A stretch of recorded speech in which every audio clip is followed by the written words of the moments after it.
తాకట్లో ఉన్న మీ బంగారాన్ని విడిపించి ఆ రోజు ఆన్లైన్ రేటుకి కొంటాం. Sharma gold company. Boragadda Anil YCP హయాంలో చంద్రబాబు, పవన్ కళ్యాణ్ సహా వారి కుటుంబాల్లోని మహిళలను అసభ్య పదజాలంతో దూషించడంతో పాటు పలు కీలక కేసుల్లో రాజమహేంద్రవరం జైల్లో రిమాండ్ ఖైదీగా ఉన్నారు. అయితే రిమాండ్ ఖైదీగా ఉంటూనే ఆ పార్టీ ముఖ్య నేతలతో కాన్ఫరెన్స్ కాల్స్ లో మాట్లాడినట్లు పోలీసుల విచారణలో గుర్తించారు. ఇక హైకోర్టు నుంచి మధ్యంతర బెయిల్ పొందేందుకు తన తల్లికి అనారోగ్యం పేరిట నకిలీ మెడికల్ సర్టిఫికేట్లు సృష్టించి న్యాయస్థానానికి సమర్పించిన కుట్రకు ఈ కాన్ఫరెన్స్ కాల్స్ సంభాషణలోనే బీజం పడిందని దర్యాప్తు అధికారులు భావిస్తున్నారు.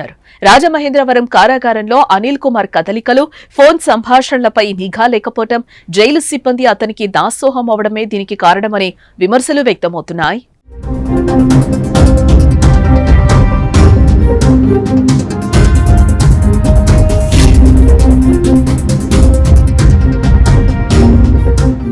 ఇక జైలు నిబంధనల ప్రకారం రిమాండ్ ఖైదీలకు వారానికి 3 సార్లు ఫోన్ కాల్లో మాట్లాడుకునేందుకు అవకాశం ఉంటుంది. వారి సంభాషణలు రికార్డ్ అవుతూ ఉంటాయి. వాటిని ఎప్పటికప్పుడు వింటూ ఏదైనా సందేహం వస్తే అప్రమత్తం అవ్వాలి. అత్యంత వివాదాస్పద ఖైదీ అయిన బోరగడ్డ అనిల్ కుమార్ వ్యవహారంలో రాజమహేంద్రవరం జైలు అధికారులు ఇవేవీ పట్టించుకోలేదు.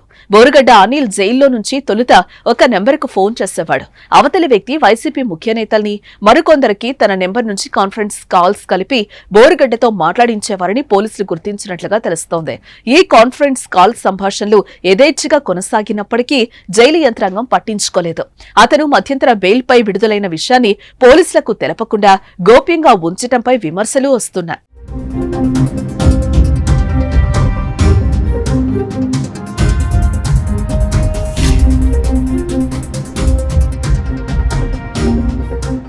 మరోపక్క బూతులతో, జుగుప్సాకర భాషతో టీడీపీ, జనసేన ముఖ్య నాయకులపై బోరగడ్డ అనిల్ కుమార్ విరుచుకుపడ్డం వెనుక వైసీపీ ముఖ్య నాయకుల పాత్ర ఉందనే విమర్శలు కూడా వస్తున్నాయి.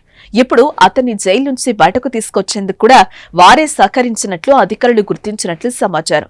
మరోపక్క తనకు సంబంధించిన సమాచారం కుటుంబీకులకు తెలియచేయటం కోసం జైలు రికార్డులో తన సోదరి ఫోన్ నెంబర్ను నమోదు చేయించిన అనిల్ అదే నెంబర్కు కాల్ చేశారా లేదా వేరే నెంబర్లకు చేశారా, ఏ నెంబర్లకు కాన్ఫరెన్స్ కాల్స్ కలిపేవారు, అవి ఎవరివి అనే దానిపై కాల్ డేటా రికార్డ్ తీసి విశ్లేషిస్తే ఈ మొత్తం కుట్ర వెనుక ఎవరు ఉన్నారనేది బయటపడే అవకాశం ఉందని అధికారులు భావిస్తున్నారు. అందుకే ఆ దిశగా దర్యాప్తు చేస్తున్నారు.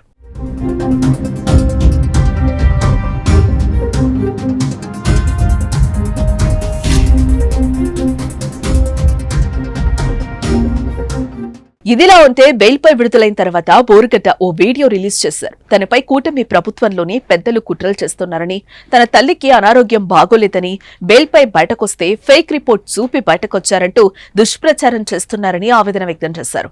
మరోపక్క తనకు బెయిల్ రాకుండా చేసి తనను జైల్లోనే చంపేయాలనే ప్లాన్ కూడా చేస్తున్నారని, తనకేమైనా అయితే తన చావుకు కూటమి ప్రభుత్వంలోని ముఖ్య నేతలే కారణమంటూ ఓ వీడియో రిలీజ్ చేశారు బోరగడ్డ.